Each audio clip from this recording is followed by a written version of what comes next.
इस वक्त मैं मौजूद हूँ शरद चंद्र गौर साहब के साथ, और जैसा कि आप सभी जानते हैं कि वे इस लाला जगदलपुरी लाइब्रेरी के इंचार्ज हैं।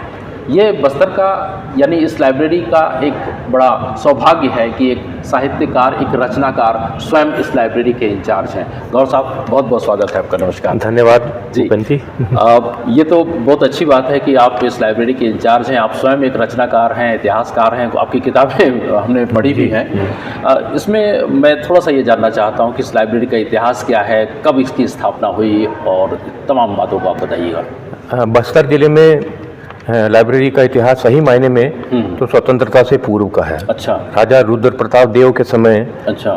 लाइब्रेरी बन चुकी थी, और इवन जिला ग्रंथालय जो था 1956 में बना था। अच्छा। और इसी जिला ग्रंथालय को अपग्रेड करके जब लाला जगदलपुरी लाइब्रेरी बनाई गई, और ये 25 जनवरी 2021 को इसका स्वरूप बदला गया। अच्छा। और ये इसका स्वरूप इस प्रकार का था कि ये 24 घंटे चलती है, राउंड द क्लॉक। यहाँ पे न सिर्फ पुस्तकें उपलब्ध हैं पढ़ने के लिए, बल्कि रीडिंग जोन बने हुए हैं। अच्छा अच्छा। नेट की सुविधा उपलब्ध है, तो इसके स्वरूप को बढ़ा दिया गया है। अच्छा जी। इसमें सपोज उसको मेंबर बनना चाहते हो, क्या उसकी अर्हताएं होनी चाहिए, क्या क्वालिफिकेशन चाहिए? आमतौर पर मेंबर बनने के लिए किसी विशेष अर्हता की आवश्यकता नहीं है जी। लेकिन होना चाहिए। हाँ, पढ़ने का जुनून होना चाहिए जी। लेकिन चूंकि विद्यार्थी बड़ी संख्या में आ रहे हैं जी, जी। मेंबर बनने के लिए, तो हम लोग कोशिश करते हैं कि वो 12वीं के बाद के विद्यार्थी जो कि कॉम्पिटिटिव एग्जाम में जाने वाले हैं, जिनको पढ़ने के लिए जगह की आवश्यकता है, उसको हम प्राथमिकता देते हैं। अच्छा अच्छा। तो उनकी फीस क्या होती है, मतलब कुछ तो शुल्क डालते होंगे? हाँ जी जी, 1100 रुपये फीस है। अच्छा। और 200 रुपये मासिक शुल्क है। 1100 का है का ये आजीवन सदस्य शुल्क है, और हाँ, और 200 रुपये मासिक शुल्क है। 200 रुपये मासिक। और जिसमें हम जो सुविधा देते हैं, आपने देखा भी होगा कि 70 से ऊपर ई लर्निंग जोन में कंप्यूटर्स हैं जी, जिसमें पूरे समय नेट की सुविधा उपलब्ध है, एसी की सुविधा उपलब्ध है, और नीचे हमारा लर्निंग जोन है। लर्निंग जोन में भी वैसे ही 100 से ऊपर विद्यार्थी बैठ के पढ़ सकते हैं। और पेपर जोन में जो आपने सामने में देखा, पेपर जोन भी है, जहाँ पे न्यूज़पेपर्स रहते हैं। कोई भी व्यक्ति आकर के वहाँ पे सीधे पढ़ सकता है जी। उसको शुल्क देने की जरूरत नहीं है, जो यहीं आकर पढ़े पेपर। हाँ, वो पढ़ लेते हैं सर उसको। हालांकि आमतौर पर यहाँ पे सदस्य ही आते हैं। ओके। क्योंकि आना सदस्य को ही अलाउ होता है। अच्छा अच्छा अच्छा। तो इसमें सदस्यों की बात कर रहे हैं, तो सदस्यता कैसे खत्म होती होगी? जाहिर सी बात है, इसमें कभी शुरू हुई तो कभी खत्म भी होती है। हाँ, हालांकि बहुत कम लोग आते हैं सदस्यता खत्म करने के लिए, लेकिन वो जब चाहते हैं कि वो सदस्य नहीं रहें, तो उनकी कॉशन मनी वापस कर दी जाती है। तो वो टोटल कितने सदस्य होंगे फिलहाल? सदस्य 3000 से ऊपर हो गए हैं जी, और लगातार नए सदस्य आ रहे हैं। अच्छा अच्छा। बनना चाह रहे हैं सदस्य लगातार, और उसमें से लगभग 400 से 500 के आसपास नियमित आते हैं। अच्छा।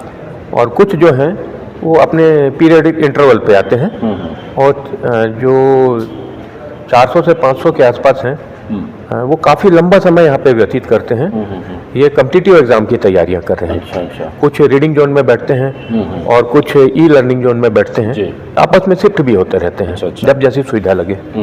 तो यहाँ पर जो किताबें हैं, किन किन विषयों की ज़्यादातर मिलती हैं? क्या जो विषय होते हैं उनकी किताबें यहाँ? अगर विद्यार्थियों के पॉइंट ऑफ व्यू से बात करें जी, जितने भी प्रकार के कॉम्पिटिटिव एग्जाम हैं उनकी बुक्स उपलब्ध हैं।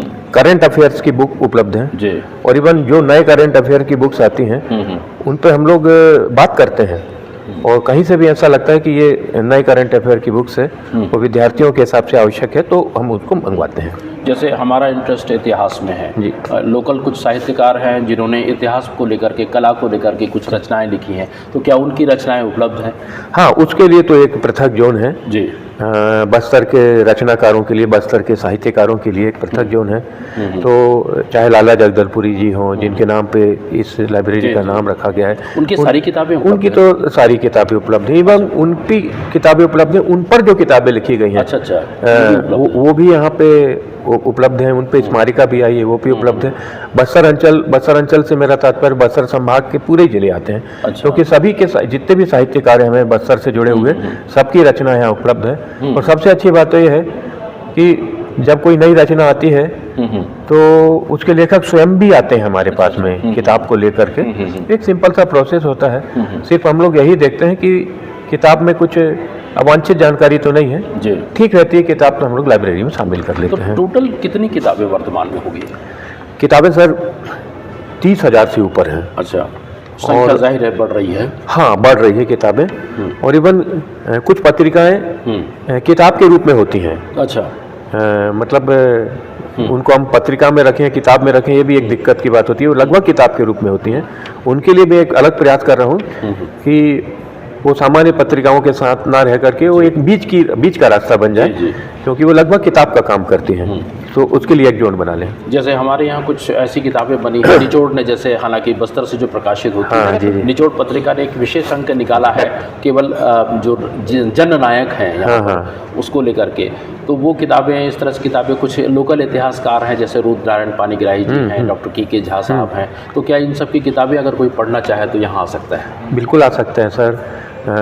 बहुत कम ऐसी किताबें होंगी जो कि बस्तर अंचल पर हो और हमारे यहाँ ना हो, और ऐसी जानकारी अगर मिलती है तो हम लोगों का प्रथम प्रयास होता है कि वो किताब इस लाइब्रेरी में आ जाए। चलिए, तो ये थे गौर साहब, और हमें बता रहे थे कि लाइब्रेरी में क्या खूबियाँ हैं और किस तरह की यहाँ सुविधाएं आपको हासिल हो पाएंगी। गौर साहब, हमसे बात करने के लिए बहुत बहुत धन्यवाद उपेंद्र जी। Thank you. आप यहाँ आए, बहुत अच्छा लगा। Thank you ji sir, thank you sir.